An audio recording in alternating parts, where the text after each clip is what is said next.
Times are tough for Rochot and Schmidt, a 100-year-old Swiss maker of luxury timepieces. In the increasingly important but fiercely competitive Chinese market, sales are flat. Wei Song is a director at R&S, overseeing Greater China from his base in Shanghai. It's up to him and his VP of Marketing, Pearl Zhang, to figure out how to boost sales, especially during the upcoming Chinese New Year ad blitz. They have a big meeting tomorrow with Simon, R&S's strong-willed chief creative officer, who's generally resistant to new ideas. But Song and Pearl know they need to breathe some new life into R&S's marketing and decide to check out an event by their chief competitor, Berlinger, whose splashy new campaign stands in stark contrast to R&S's traditionally more restrained approach. Song, you asked what we could do to boost sales. The answer is something like this. Yes, Berlinger is great at splashy promotions, but R&S doesn't do diamond-encrusted anything. R&S stands for subtle elegance, and you know how Simon feels about bling. Simon has to understand that subtle marketing in this city, this country, just can't compete with that.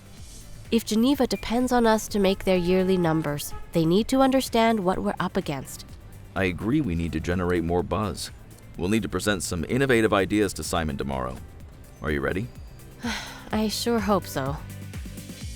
The next day, Pearl makes her pitch to Simon for a calculated departure in R&S's Chinese marketing.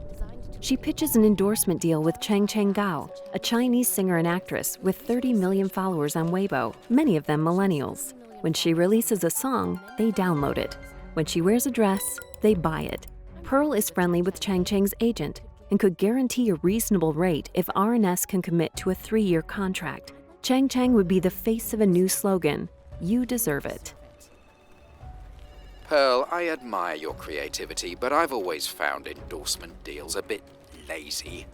And even if we did do celebrities, which we don't, this Chang Gao seems too young and flashy for Rochot and Schmidt. But Simon, Chinese consumers are young. They make up a big part of the luxury sales market, and they like flash. If we aren't going to offer watches with added bling like Berlinger's, our only other option is to kick up our marketing in ways that appeal to their tastes. Elegance always trumps excess with luxury buyers, Pearl. The trend is toward inconspicuous consumption, even in China. That may be true, Simon, but will trends change fast enough to deliver growth to our shareholders this year? As you know, if we lose ground in China, it affects the whole company. So maybe Pearl is right and we need to shake things up. We're not changing our product designs now, and we shouldn't change our marketing either.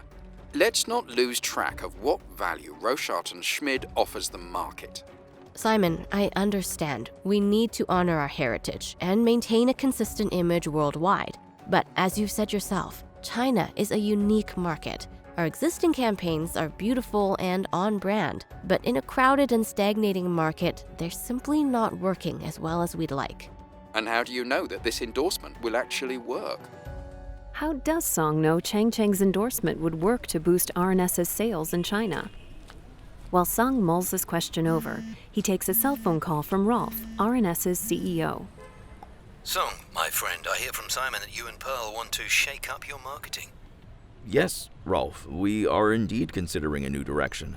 It would be a departure for R&S. Have you seen Pearl's mock-ups? Yes, and Simon told me he thinks it's off-brand, but he doesn't run the company. I do. And I trust your knowledge of the Chinese market, Song. If you can stay within budget, do you want me to overrule Simon on this?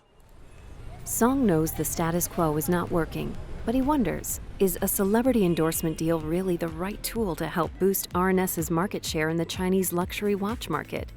Should he enlist Rolf to fight Simon on this?